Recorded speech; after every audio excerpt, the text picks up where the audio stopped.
And what's up, y'all? Welcome to another episode of FanBrosShow, the voice of the urban geek for all nerds. The premier podcast where we discuss geek culture from the perspective of people of color. And as always, it's your boy DJ Ben Amin, aka Lightwork Yagami, aka Quantum Leech, aka Abe Baymax, aka Uncle Ben's Nice, aka Chris Radnerot, Big Dick Grayson Energy, Black Goliath, Lando Californication, Ghost in the Shell. So Doctor Who's man is this. Keep that same energy on when you see me. Benny and the Jetsons, a Wakanda werewolf in London. I'm going to leave it right there because I'm always joined by my co-host. Traumatized. Hey. Big Dick Energy Grayson. Big Dick Grayson Energy. Let's get it right. Oh okay. It's even worse. Like, I heard it's it worse last when you week. Hear it. Yeah. I heard it, through my phone last week, but to hear it straight from you, it's just like on another level. Hey. Okay. It's all facts here, folks. All facts on FanBrosShow. Oh, so juvenile.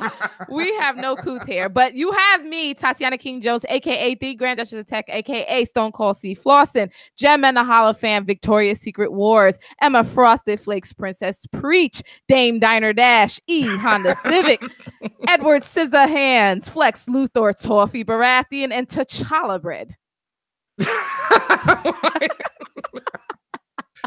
Way to finish on point. As you see and hear, Jeff J says is not here tonight. He is traveling, doing big things throughout the solar system and the galaxy, several different universes, multiverse, whatever you want.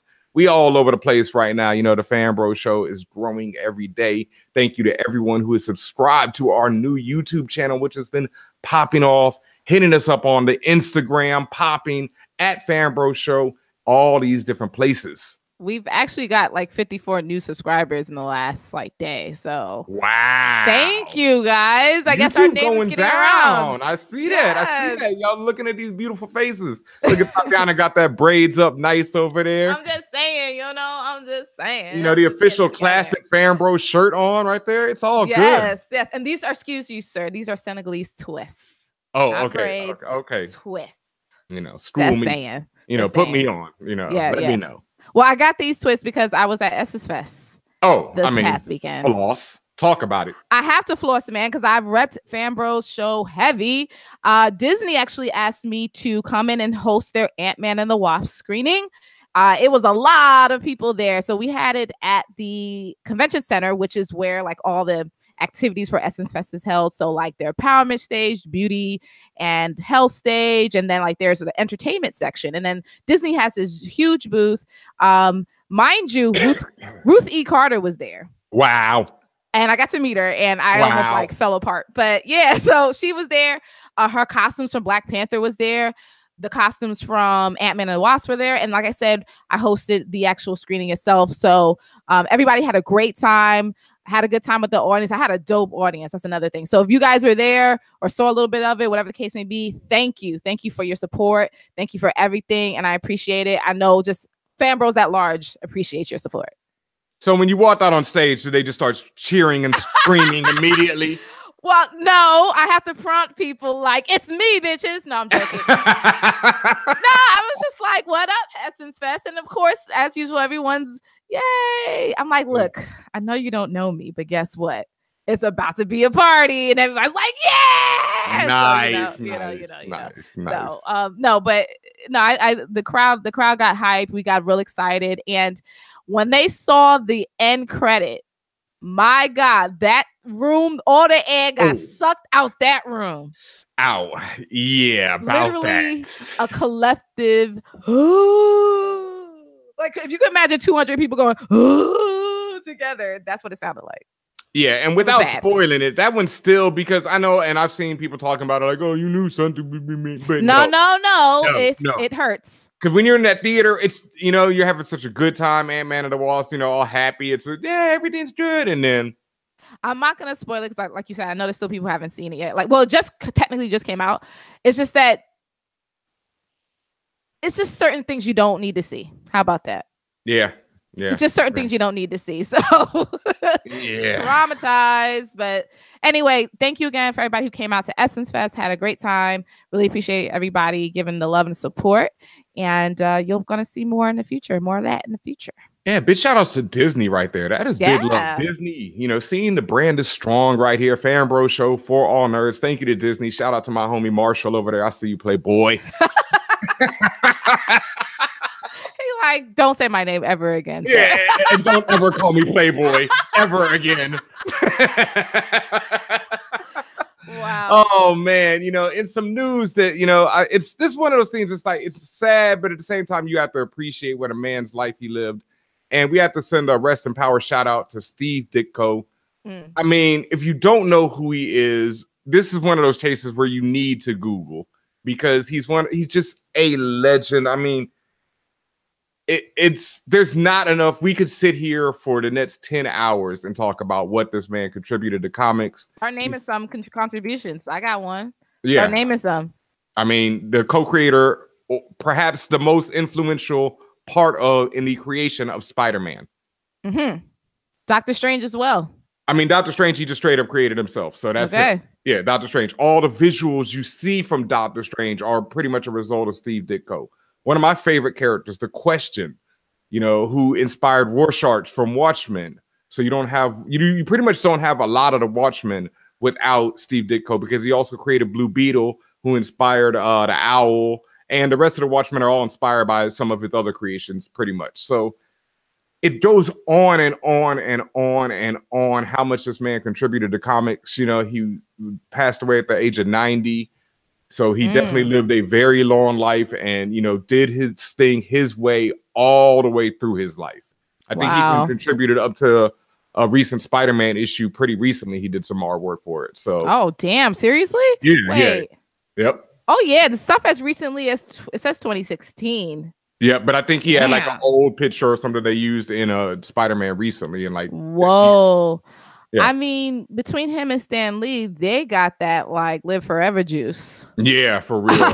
I mean, because it's not like they came up in the new age time. I mean, yeah, now they got the access to the tech and whatnot, but like they came up in the olden times, like for real. In very hard times at that too, you know, especially both of them came from very hard lives.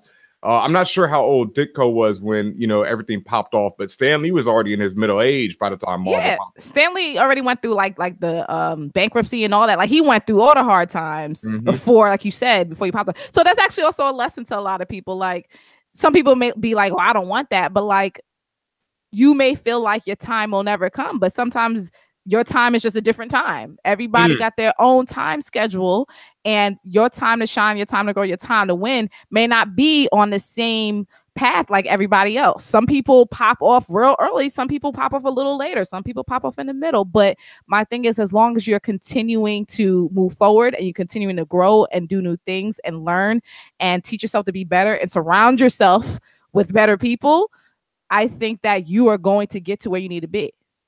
Man, that's a word right there. And that's something I think about a lot, especially with me and like my recent move in the last year, which is coming up on a year now that I've been out here on the West Side in Hollywood. And even that now, having been out here almost a year and learning to survive in Hollywood and deal with everything. And I tweeted something about this the other day, that once you achieve your dreams, that's just the beginning. You know, like it was a dream for me to move out here. And then I realized, wait a minute, not only is it like so much work, it's also like there's so many levels to this dream and to what I could achieve out here and what I could achieve in my life. And so it's like, wow, you have to, you know, this was just the very beginning of it. And then you're going to have to put in even more work than you could ever imagine once you get your dreams. So super facts. Man, you know, but yeah, thank you once again to everybody listening out there. We got a lot to talk about tonight. You know, shouts to Steve Ditko and his whole family. Everyone, thank you for everything you did, because like, you know, we wouldn't be here right now. We stand on the shoulders of giants is basically how it goes down. Word. And speaking of giants, you know, Billy D. Williams, Mr. Colt 45 himself, will be returning in Star Wars Episode 9 as Lando Calrissian. Gotta clap that one up. Gotta clap that one up. You gotta clap that one up. Like, I'm still kind of salty that all these years that he put himself out there and said, I will come back if y'all want me to. And there was no movement made on that. Like, he was in Rebels, and he actually, I haven't seen the episodes, but people said that he had a very great story arc on Rebels. Yes. Yep. However, the live action stuff. Okay. Yes. That's what I'm talking about. Okay. Yeah. And that's also what he was talking about. Yes, he'd be on Rebels. And yes, this all that mythos is part of the greater universe at large, especially now, especially that everything's opened up. I get it. But I'm talking about the live action. Okay. There's literally no reason. So you do. And here, I thought Han Solo, the Solo film was cool. But y'all had a Solo film before y'all had a Lando. Before you bring the original Lando on any episode. Episode. Like that's just wild disrespectful to me. But like I said, I'm just backsliding a little bit to my saltiness. That said, let's move forward. I'm happy there's gonna be an episode. I'm happy. Have you heard that track on Drake? Yes. I'm happy. Yo, shout outs to Joe Budden, because I heard that Drake album in a whole new way after listening to his podcast. Oh, word? Did he? Yo, no, he broke it down. I got scared. Like, what did he say? Oh no, Joe's a huge Drake fan, and he broke it down about how there's a lot of subliminals and a lot of outright talk to Kanye, and then Drake dropped. Yeah, and then Drake dropped another freestyle the other day. I was just like, ooh. Yeah. But speaking of heat, the new emo Ren. Yeah. Oh, speaking of heat, man, there's been a lot of talk, especially with now Lando returning to live action, about how some people out here are, I wouldn't want to say upset, but just kind of annoyed. Maybe they don't agree with the choices being made when people, I think it was the Kasdan, it wasn't Lawrence Kasdan, but it was his son who came out and said that Lando would be pansexual. Okay, and I mean that's pretty much like, all right, we can talk for a second, fan bros. We can keep it real out here. Big shout outs to Janicia of Tea with Queen and Jay. Sorry. There you go. Yeah. Tea with Queen and Jay. We were talking this a couple years back, and she actually called me a reformed hotep. And I don't like to use the word hotep, but that phrase just rolls off the tongue so smooth. I love you, Janicia. Yeah, love you. Reformed hotep. And she said that, basically, which is, when she said it to me, I was like, oh, that ain't true. I ain't never been like no hotep stuff. But then I was like, Ankh, right? Whatever you want to call it. Then I was like, I had to sit and think, about my past and my life. And I was like, well, and I've actually even talked to this about like with Brian Fuller, I've spoken to him about it because I grew up in Houston, Texas, when it was like that. And I was raised in a Southern Baptist church. My family is very open-minded though. But then, as I got older, I was also started getting into, I read the Metu Netter. I read, what's the joint that everybody loves? The ISIS Papers. I read that joint. I read all kind of different stuff. I got into my Rasta era, all that whoop, whoop, whoop. And so for, I had, different feelings about homosexuality and sexuality than I do now, and as I got older, I just came to realize, one, I do a lot of wild shit, okay. When them lights is off, I've lived an interesting life, folks. And so I'm not going to judge anybody else on what the hell they doing. Wow. Because it ain't got nothing to do with me. And I told this to Brian one day. I was like, yo, man, I think it's to be a hilarious day. It's like, I always think of like Star Trek. I think on Star Trek, they should be like, yo, man, can you imagine what back in the day, they was like, yo, this dude fucked somebody else, so we should call him that. Wow. Or, like, he's a homosexual because he slept with a man, and I'm straight because I sleep with women. Well, I mean, that's already how it is in Star Trek. They are beyond that. Yeah, that's the point. That's the point. Like, you think Kirk ain't never sucked something off? Like, come on. You didn't have to say it like that. Dude. I mean, come on. I mean, hey, that could be however he wanted to get down. But I'm just saying, it's like Kirk, all these people, it's like you can think of force powers and lightsabers and all this other insane stuff, but you still want to judge people on, let's not even say insane, ridiculous and amazing things. And you still want to judge people on who they're sleeping with or saying that changes their character. It's weak. It's like weak. that. Yeah, that makes Lando different now. Here's the thing about Lando that I communicated to you. That's not the reason. No, I'm just saying, when you got a velvet cape, you are not turning down anyone. You are slinging D to whoever. I feel like when you have a velvet cape, you're not bound by the laws of anybody. No. Because who has a velvet cape? Nobody. Just you. So you do whatever the hell you want to do. Yes. My whole thing about this supposed backlash or issue about Lando being pansexual is it's kind of clear. It's not ambiguous. It's not like I'm just like he can literally get whoever he wants. And that's what I'm saying when I say he's not bound by any laws. Like he knows it, and to me he makes a sport out of it. And his very attitude towards people, towards different species, towards all of that is very just amorous. Like so for me, for someone to sit there and be like, oh, I don't see that, you changed his character. What character were you looking at? What character were you reading? Because everything I've seen and read pretty much points to that, at least in my view. Yeah, it's funny, and I know a lot of this, like I was saying this on Twitter, like I'm like Mr. Destroy Your Childhood right now, and I really don't care, because it's like, people need to get past certain things. Like as I was growing up, like one of my favorite characters is this character Star Fox from the Avengers, and he might actually appear in the films to people trying to talk about how to deal with him, because Star Fox is actually the brother of Thanos, and Star Fox is like the opposite of Thanos. He is a straight playalistic. His power is like to make you feel good. And so, oh my God, he's Bill Compton. Oh no. Yeah. But in a certain way, people put him into Bill, because it's like one of them things where it could be written in the wrong way. It could be a very, like, oh, okay, that's kind of like some creep shit, like you make he's people, one of those? Yeah, like you make people love you, but it's not supposed to be like that. He was traditionally written as he just wants people to feel good, like everybody, hey, it's a party. Life is good. He's LSD incarnate. Yeah, but the thing is, like, he's always portrayed as having slept with women, or a lot of women love him and all that. But at the same time, someone like Star Fox would definitely be someone who, everybody, let's go, however, whatever. My thing is, if that's in your being, that's just how you naturally move in the world. Like, so I don't understand any question about it. Yeah, I mean, and I see people. I know some people want Lando to be, the black man because he represents black man in space, and that gets into another thing. And it's like, I don't know what, man. First of all, Star Wars. If Star Wars is, I understand how much everybody loves and all that, but to me, if Star Wars is your marker for blackness in space, you done fucked up. Oh. Just saying, like, let's be really real about this, okay? Yes, there's characters in different mediums when we're talking about things like Rebels, when we talk about the TV, when we talk about gaming, when we're talking about the movies. But the top 3 characters that are black is 3 of them that I can name off the top of my head. 3?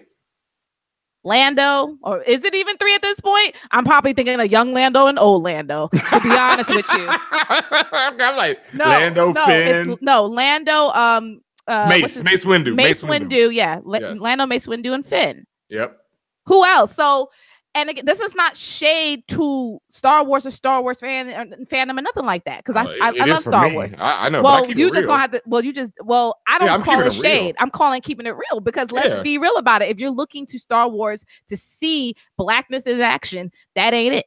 It ain't it. So to me, that's kind of that's counterintuitive to be like, oh well, he should represent black men in space, and it has to be this. Again, I'm not going to get into the whole Hollywood agenda and what people think Hollywood is doing and all that. Like, I'm not getting into that. I mean, it's just interesting to me because, like, as a kid, I love Lando. Like, he was definitely like, oh, Billy D was the man to me. It was everything. I wanted that velvet cape. I wanted the conch. I wanted it all. Everybody did. Like, yeah, but as you get older, when you look at Empire Strikes Back, you look at this character, and he comes in. The moment he comes in, he hits on his boy's girl. Just straight dirty macking from the gate. Straight he's a caricature. This is FanBrosShow. We are real on this show, and as I'm saying, and here's the thing I gotta say to everybody: everybody's listening, everybody who's watching, whatever. Just because we say what's real, what the deal is about a character, fandom, story, whatever the deal may be, whatever the case may be, doesn't mean we're hating. No. Criticism or just speaking about something that is a little funny style does not mean, oh, we hate it and it's trash. Ain't nobody saying that. No, we're just saying, you know, what the facts are. And the facts are that Lando, while a great character, immediately shows up, betrays his friends, hits on his boy's girl, betrays him twice in like one movie, I think, and then only really comes around to save his own ass. You know, and then later on, he's redeemed through other films, etc., through all these books, blah, blah, through the years of nostalgia you have for him. Oh, I don't know. Yeah, I don't know either, you know, but this is definitely a larger topic, and we got some other things on this episode that we're Damn, it's still the intro that might bring us back to this. So we're gonna take a quick break, and we'll be right back with more FanBros Show. Bite back. Yeah. FanBros, FanBros.